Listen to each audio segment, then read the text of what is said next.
जिसने राग देश का मालिक जीते सब जग जान लिया, सब जीवों को मोक्ष मार्ग का निष्प्रय हो उपदेश दिया, निष्प्रय हो उपदेश दिया। बुद्धि वीर जिन हरि हरि ब्रह्मा या पैगंबर हो अवतार, बीत राग है जिनका अंबर, उनको मेरा नमस्कार, उनको मेरा नमस्कार,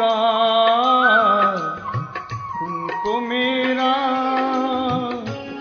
नमस्कार।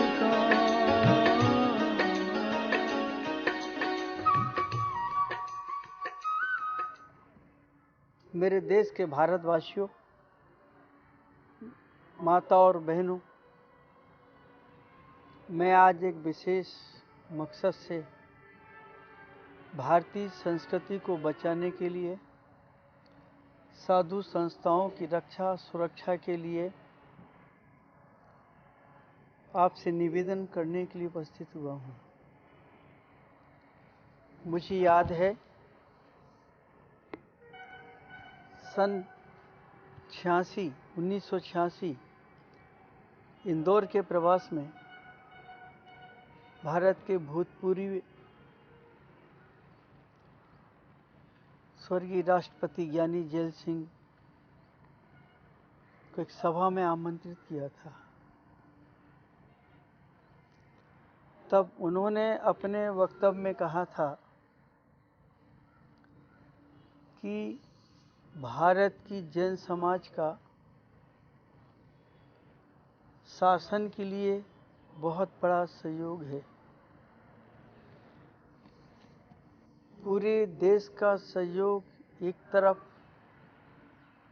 और जैन धर्म को मानने वाले जैनियों का सहयोग एक तरफ है।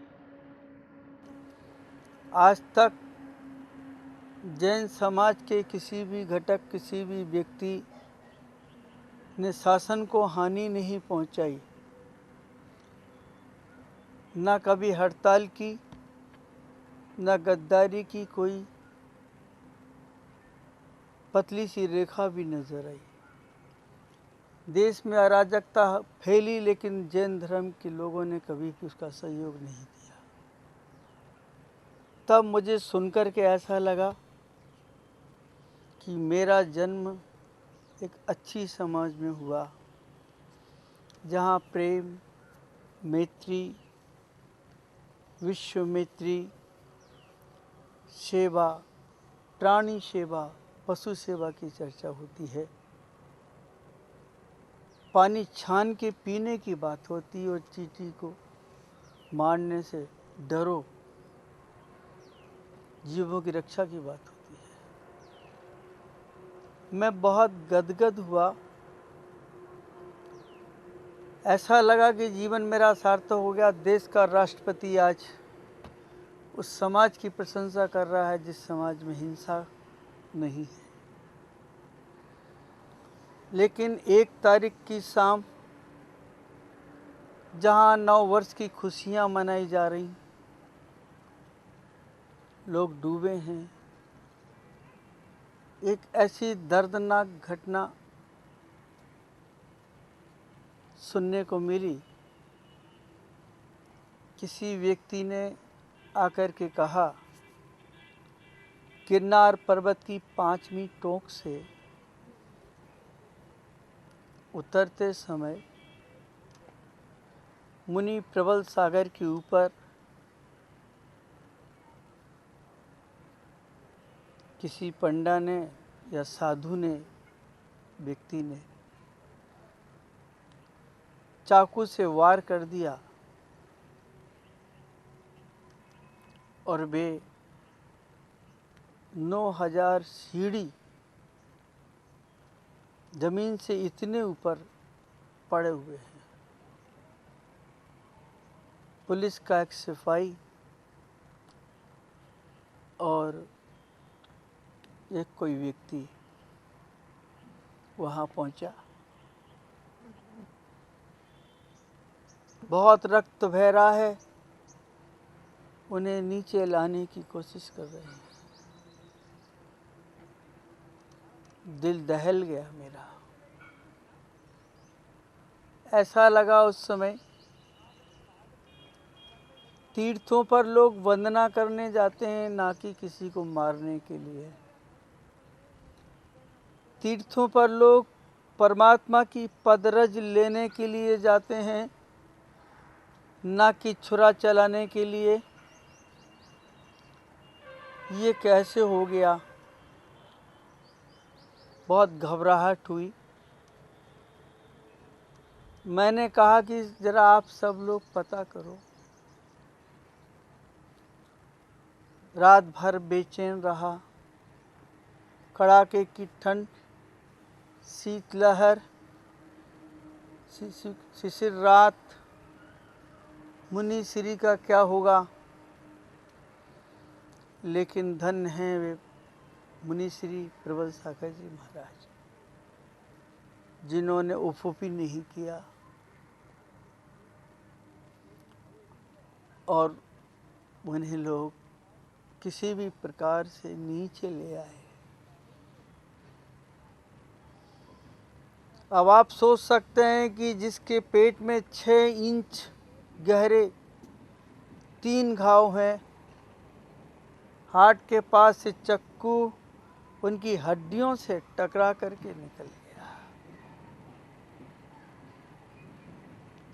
क्या स्थिति होगी। लेकिन उस समय मेरे अंदर दुख का सागर उमड़ने लगा और मेरा ध्यान गुजरात की तरफ चला गया।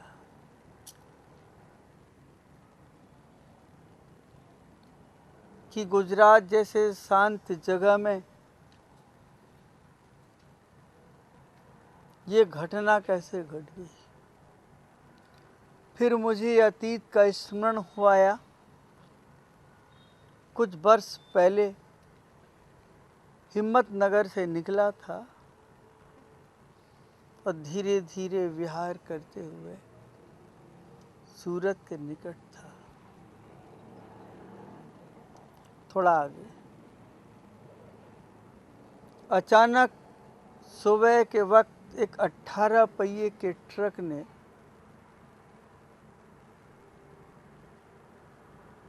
दुर्घटना कर दी। मेरे संघ के एक साधु और दिलीप कुमार पाटनी संघ व्यवस्थापक की उसी स्थान पर मृत्यु हो गई। लेकिन एक भी व्यक्ति सहानुभूति जतलाने वाला गुजरात में न मिला। सिर्फ आसपास की जैन समाज आई। सड़क के किनारे मैंने चिता जला करके अग्नि संस्कार कर दिया। अभी 7, 8, 10 दिन पहले श्वेतांबर समाज के साधु और साध्वियों के ऊपर फिर कोई गाड़ी निकल गई और उनका भी मरण हो गया। तब ऐसा लगता है क्या शासन और प्रशासन सोया हुआ है, जो निष्प्रय हैं, निष्परिग्रही हैं, अहिंसक हैं, देश के हित में सोचते हैं, मानव उद्धार के लिए जिनका विहार होता है, जो विश्व मैत्री की बात करते हैं। क्या गुजरात की माटी ऐसे संतों को उपहार के रूप में छुरी, चक्कू, मौत, एक्सीडेंट देना चाहती है? कितने श्वेतांबर साधुओं के भी वहाँ एक्सीडेंट हुए, लेकिन तब से लेके आज तक शासन की ओर से कोई व्यवस्था नहीं हुई। क्या कारण है? मैं माननीय मुख्यमंत्री महोदय से सिर्फ एक प्रश्न कर रहा हूं, निवेदन के साथ, अनुग्रह के साथ। क्या आपके शासन काल में दिगंबर मुनि तीर्थ पर नहीं जा सकता? क्या आपके शासन काल में जैन मुनि सड़कों से नहीं गुजर सकता? और अगर गुजरता है तो एक्सीडेंट जैसी घटनाएं क्यों होती हैं? क्या इसमें शासन की कमजोरी नहीं झलकती? श्रीमान, हमें मृत्यु से भय नहीं लगता। यदि आप एक बार अपने मुखार बिंद से 2 शब्द सहानुभूति के जतला देते, मृत्यु की सैया से जूझ रहे साधुओं के प्रति सहानुभूति जतला देते, ना आपका महामंत्रिमंडल का एक सदस्य पहुंचा, आप तो नहीं गए, मंत्री तो जा सकता था, मंत्री भी नहीं गए, कम से कम जिला अधिकारी कलेक्टर तो पहुंच सकते थे, लेकिन वो भी नहीं पहुंचे। पुलिस डिपार्टमेंट के आला कमान के अधिकारी जरूर पहुंचे,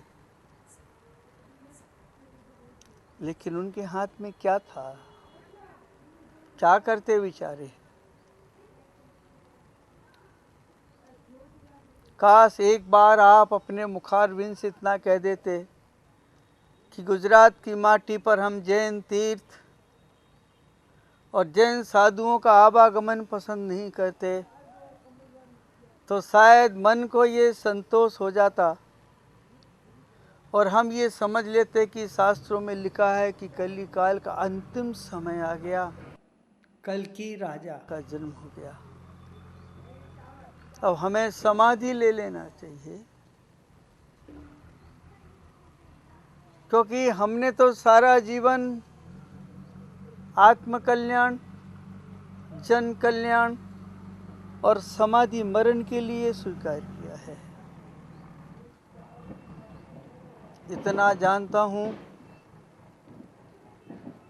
तूफान के बीच में अगर जहाज चलता है तो सलामत नहीं रहता, और ये भी जानता हूं कि जहाज कभी पृथ्वी पर नहीं चलता। दिगंबर साधु उपसर्ग का, परिसहों का निषेध नहीं करता और उनसे डरकर भी नहीं भागता। देश कितना भी प्रतिकूल हो जाए, आपका राज्य प्रतिकूल हो जाए, लेकिन हम उसका प्रतिकार नहीं करेंगे, क्योंकि हम दिगंबर साधु हैं। हमने पूर्ण हिंसा का त्याग किया है, लेकिन देश के संबंध में, पशुओं के संबंध में, प्राणियों के संबंध में हमेशा अहिंसा का भाव रखा है। श्रीमान, हम उस संस्कृति के लोग हैं जहां राम की मर्यादा, सीता का शील, द्रौपदी का समर्पण,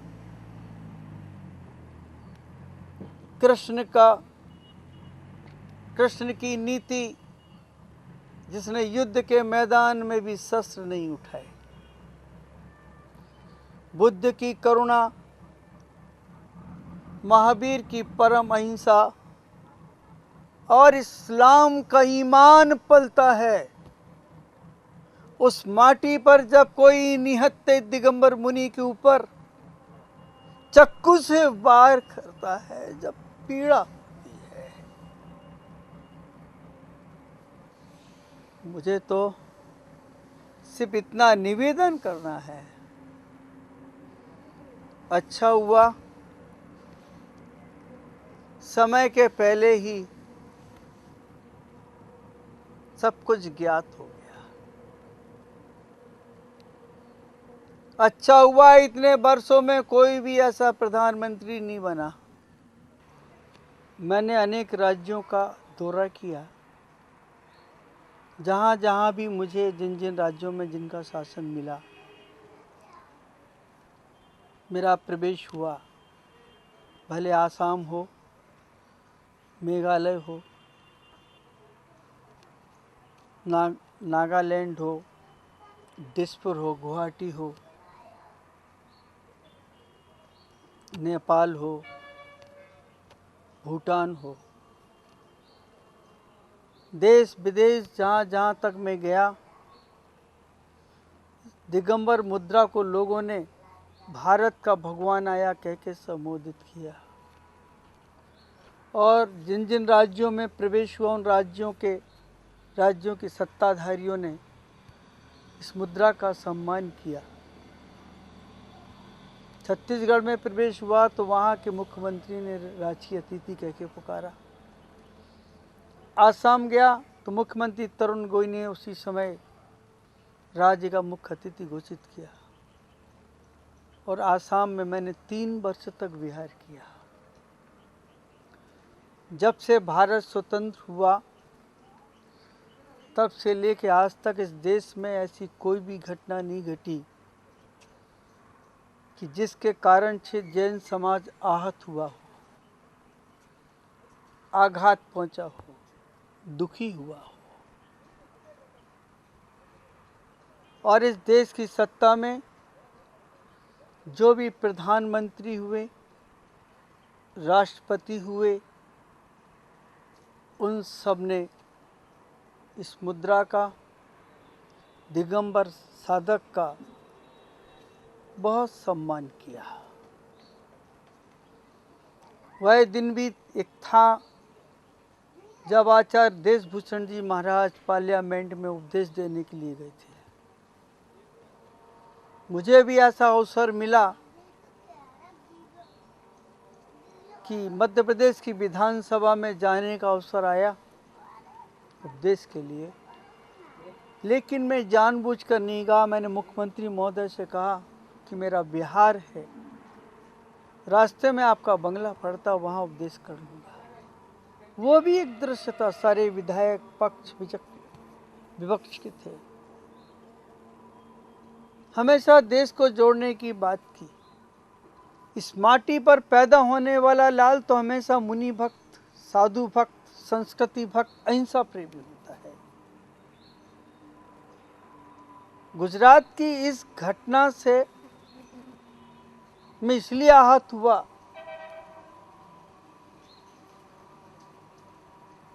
कि ऐसी दुर्घटना कैसे घट गई, जहां इतने सीधे साधे सरल लोग रहते हैं। भारत की माटी से हमेशा पूरे विश्व को अहिंसा का संदेश पहुंचा है। और मैं ये चाहता हूं, मेरा विश्वास है कि गुजरात की माटी पर ये घटना पुनः तो नहीं घटेगी, क्योंकि विवेकवान शासक, विवेकवान राजनीतिक के लिए संत समागम बहुत आवश्यक है। जब राजनीति धर्म से दूर होती है तो विधवा हो जाती है, और जब वही राजनीति संतों के चरणों में बैठ करके राज्य का संचालन करती है तो स्वागन हो जाती है, सद्भव हो जाती है, और शासक का विश्वास बढ़ जाता है। मैं से ज़्यादा आपसे क्या कहूँ। भगवान से प्रार्थना है कि इस देश की सत्ता में ऐसे साधक कभी ना हों जो धर्म विरोधी, पंथ विरोधी या कट्टर पंथवादी हों। जिस दिन कट्टर पंथवादी होंगे उस दिन इस देश की अस्मिता मिट जाएगी, अनेकांत मिट जाएगा, मैत्री का भाव, अहिंसा का संदेश समाप्त हो जाएगा। हे प्रभु, मेरी साधना में सच्चाई हो, मेरी पुकार, मेरी फरियाद में आत्मीयता हो। इस माटी को सदा ऐसे साधक देना जिस धरती पर रहने वाले मानवता का सम्मान करें, साधुता का सम्मान करें। इस देश के साधकों का प्रमाण आपके सामने प्रस्तुत है। मध्य प्रदेश शासन के सहयोग से, देश के सहयोग से ये जो सेवा केंद्र है पुष्परी, जो सहयोग मुझे शासन दे रहा है, अद्वितीय है। माननीय मुख्यमंत्री शिवराज सिंह चौहान, उनकी आत्मीयता जब साधु के प्रति देखता हूँ तो मन गदगद हो जाता है, तीर्थों के प्रति देखता हूँ तो मन गदगद हो जाता है, सेवा के प्रति देखता हूँ तो मन गदगद हो जाता है। ये सब मध्य प्रदेश शासन की ही तो देन है। और उस समय मन और प्रफुल्लित हो जाता है जब यहाँ के विधायक राजेंद्र सिंह वर्मा जब भी यहाँ से गुजरते हैं या जब कोई दर्शन का भाव होता है, तुरंत पहाड़ चढ़ के आते हैं और एक बात कहते हैं, गुरुजी सेवा के प्रति मेरा भी लगाव है, मेरे योग्य सेवा की। ऐसा व्यक्तित्व जब मैं देखता हूँ शासन में, उनकी मनुहार देखता हूँ, उनकी प्रार्थना देखता हूँ, उनकी सेवा और भक्ति देखता हूँ, तो ऐसा लगता है कि भारत माता के लाल तो यही हैं। संतों से ही यह संस्कृति टिकी हुई है और सोचता हूँ कि ऐसे ही लाल पूरे देश में अगर हों, जो सेवा भाव भी रखते हों, संत की आस्था भी रखते हों, तो ऐसी दुर्घटना देश में नहीं घट सकती। शासक जब कहीं उदासीन होता है तब कहीं जाकर के ऐसी दुर्घटनाएं घटती और आघात पहुंचाती हैं। मैं शिकायत नहीं कर रहा, सिर्फ अपने हृदय की पीड़ा को व्यक्त कर रहा हूँ। सारे विश्व की जैन समाज से खाली मेरा निवेदन है, अब एकजुट होने का अवसर है, जागने का अवसर है। इसलिए कि कली काल दौड़ करके सामने आ रहा है। अब अच्छे कार्यों का बुरा नतीजा मिल रहा है, पुरस्कार, लेकिन उससे भी हम भयभीत नहीं हैं। अगर ये संस्कृति नहीं होगी, ये तीर्थ नहीं होंगे, ये दिगंबर श्वेतांबर या देश में साधु नहीं होंगे, तो चारित्र का पाठ कौन पढ़ाएगा? मैं अपने अनुभव से एक बात कर रहा हूँ। मैंने अपनी आँखों से देखा है कि एक फीमेल डॉग ने बच्चों को जन्म दिया।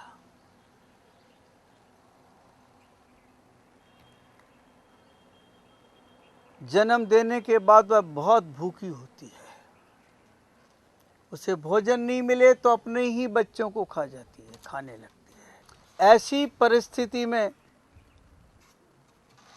वो क्या करे? जिन लोगों ने आश्वासन देकर के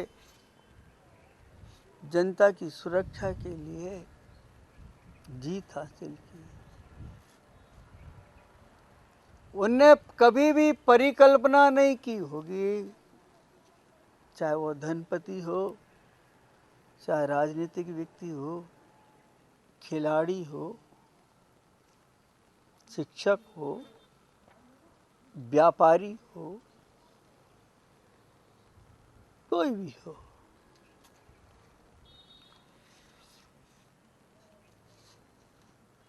जब एक खिलाड़ी को कल्पना से परे जीत और सम्मान मिलता है, उस क्षेत्र की बात, जब एक व्यापारी को कल्पना से परे अरबों खरबों का धन मिलता है, जब एक राजनीतिक को कल्पना से परे राष्ट्रपति, प्रधानमंत्री, मुख्यमंत्री इत्यादि का पद मिलता है, तब उसके अनकॉन्शियस माइंड में बैठी हुई कामना भड़कती है, भूख पैदा होती है। और तब वो उस ऊंचाई को पाने के लिए, उसे मिटाने के लिए शील, संयम, तप, सुसंस्कार, सद्गुणों का, सुसंस्कृति का भक्षण शुरू कर देता है। तब ऐसी स्थिति में प्रजा कहाँ जाए, किसके पास जाए, किससे सुरक्षा मांगे? पद पर बैठने वाले खस खस के दाने के समान है और उनकी दुर्बुद्धि शैतान के समान है। यदि उनकी दिमाग से दुर्बुद्धि का शैतान बाहर नहीं निकला, तब राम, कृष्ण, महावीर की संस्कृति का क्या होगा? जनता किसके पास जाकर के मनुहार करेगी? आप सबको एक बार सोचना है। समस्या साधारण नहीं, बहुत बड़ी है। जो लोग इन घटनाओं को छुपाने की कोशिश कर रहे हैं, ये धमकी देकर मुंह बंद करने की कोशिश कर रहे हैं, उन्हें ये सोचना चाहिए कि अंगारे को मुट्ठी में दबाने से एक दिन वह अंगारा मुट्ठी को ही जला देगा। अग्नि को दबाया नहीं जा सकता।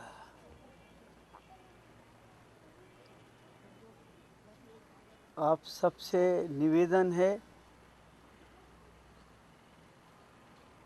कि आप उस सदी की तरफ चलिए। राजनीति बहुत प्यारा शब्द है। राज माने राजा, नीति माने न्याय, धर्म। राजनीति का कर्तव्य है प्रजा की पुत्रवत रक्षा करे। जहां नारायण श्री कृष्ण युद्ध के मैदान में शस्त्र भी नहीं उठाते, निहत्ते गीता का उपदेश देते हैं, और वहीं एक दिन नारायण श्री कृष्ण अर्जुन से कहते कि अर्जुन वो देखो सामने से दिगंबर मुनि आ रहे हैं, आज महाभारत का अंत होगा। और हुआ ऐसा ही।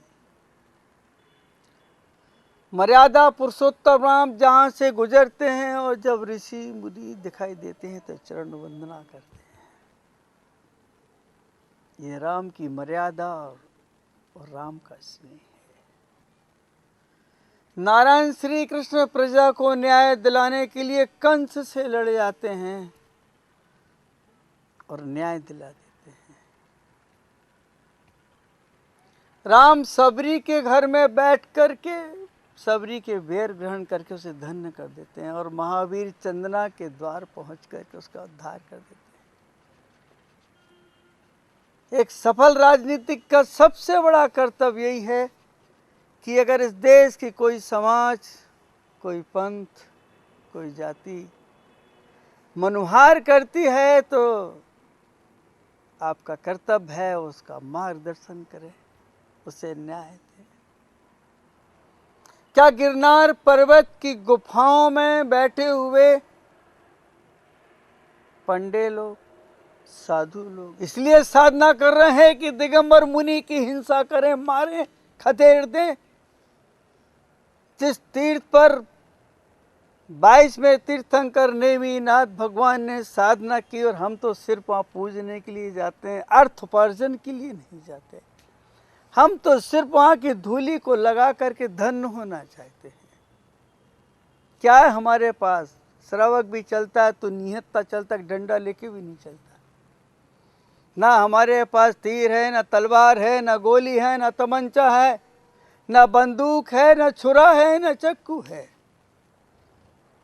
फिर भी हम लोगों से लोगों को डर, उस डर में वो साधु को ही मार देते हैं। आप राज्य के मालिक हैं। मैं राष्ट्रपति, प्रधानमंत्री, देश के केंद्र से निवेदन कर रहा हूँ कि हम सुरक्षा चाहते हैं। आप हम लोगों को अभय दान दें। हम लड़ना नहीं जानते, आक्रमण करना नहीं जानते, हम गला दबाना नहीं जानते, हम दूसरों को सताना भी नहीं जानते। मान्यवर, हम अहिंसक हैं, अहिंसक रहेंगे। भले प्राण अगर जाते हैं तो चले जाएं। हम तो उस संस्कृति के हैं जहाँ जटायु पक्षी सीता की रक्षा के लिए प्राण गंवा देता है। हम उस संस्कृति के लोग हैं जहाँ कृष्ण गणेश की मूर्ति के सामने सांप और चूहे सामने बैठते हैं। हम उस संस्कृति के लोग हैं जहाँ शेर और गाय एक स्थान पर बैठते हैं। हम उस संस्कृति के लोग हैं जहाँ घानी में 700 शादियों को पेल दिया जाता है और याचना नहीं होती है। हम उस संस्कृति के लोग हैं कि जहाँ सुदामा पहुँचता है तो कृष्ण महल से निकल कर के उद्धार करने आ जाते हैं। काश आपने भागवत के अध्याय देखे हैं तो आप भागवत के 8वें अध्याय में ऋषभनाथ को 8वां अवतार माना है, जो इस देश के प्रथम तीर्थंकर ऋषभदेव के नाम से विख्यात हुए। जहाँ सुखदेव मुनि दिगंबर थे, उनके चरित्र की चर्चा है उस भागवत में। हम और आप उसी संस्कृति के लोग हैं। अगर आज साधु का संयम हमारे सामने नहीं होगा तो हमारे देश में चरित्र, विनय, गुण, सद्गुण, साधना सब खत्म हो जाएगी। हम उस संस्कृति के लोग हैं जहाँ लड़की का चेहरा नहीं, लड़की के चरण देख करके हम लोग वरण करते हैं। हम उस देश के वासी हैं, रहने वाले हैं, जहाँ राष्ट्र का विकास नहीं, शासक की सद्भावना, प्रेम, श्रद्धा, प्रजा प्रेम को देख करके उसे चुनते हैं। इसलिए निवेदन है आपसे, आपकी दृष्टि प्रजा पे समान रूप से पड़ना चाहिए। किसी भी तीर्थ पर ऐसे साधुओं को आवास न दें जो अहिंसक साधुओं को मारते हों।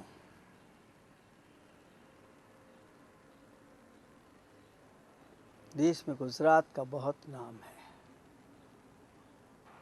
मुझे दुख इस बात का है, जिस गुजरात का सारे विश्व में इतना नाम है, अहिंसा के पुजारी महात्मा गांधी के इस गुजरात के ऊपर हिंसा का कलंक का दाग कैसे लगा, ये दाग कैसे धुलेगा, इस विषय में हमें विचार करना चाहिए। सिर्फ आपसे अभय दान चाहते हैं हम लोग और न्याय चाहते हैं। श्रीमान, बस इतना निवेदन है, जो कुशल घुड़सवार होते हैं वे घोड़े को चाबुक मार करके नहीं दौड़ाते हैं, बल्कि पीठ थपथपाकर, लगाम पर अधिकार रखकर, थाम कर दौड़ाते हैं। हम भी आपके देश के रहवासी हैं। अहिंसा प्रेमियों के साथ अत्याचार ना हो, न्याय हो, इतना ही आपसे चाहते हैं। और जैन समाज से मेरा निवेदन है, यदि आप तीर्थों की तरफ ध्यान नहीं दिया, वहाँ पर सेवा केंद्र नहीं खोले, आपने समाज के गरीब लोगों को वहाँ नहीं बसाया, तो इन तीर्थों पे सम्यक पुजारी नहीं होंगे, विद्वान पंडित नहीं होंगे, समाज नहीं होगी, और ये तीर्थ आपके हाथों से ऐसे निकल जाएंगे और आपके साधु ऐसी चक्कू खा खा के मर जाएंगे, फिर किसकी शरण जाओगे? सम्राट जब दुखी होता है तो संत की शरण में जाता है, प्रजा जब दुखी होती है तो संत के सामने जाकर के मनुहार करती है। हम ऋषियों मुनियों वाले देश में रहते हैं, ये आदिनाथ भगवान की भारत की संस्कृति है। इसलिए आप तीर्थों की रक्षा को चलिए, उपद्रव मत कीजिए, मौन से अपना निवेदन प्रस्तुत करिए, मनुहार कीजिए। मुझे विश्वास है कि केंद्र सरकार, राज्य सरकार, शासन प्रशासन मेरी बात पर ध्यान देगा। इसी आशा और विश्वास के साथ आप सबके भीतर बैठे परमात्मा को बहुत बहुत प्रणाम। आपके दुर्बुद्धि का राक्षस भागे, जो बोतल के बाहर निकल गया है, सत्ता में बैठे खसखस के दाने के बराबर, जिनकी दुर्बुद्धि शैतान के बराबर हो गई, भगवान उन्हें सद्बुद्धि दे। और भारत के ऋषि मुनि जिस विवेक से जीते रहे, सत्ताधारियों को विवेक दे। विवेक की एक छोटी सी चिंगारी सुलगते हुए इस भारत को फिर गुलिस्तान मधुबन बना देगी। इसी भावना के साथ मेरा प्रणाम।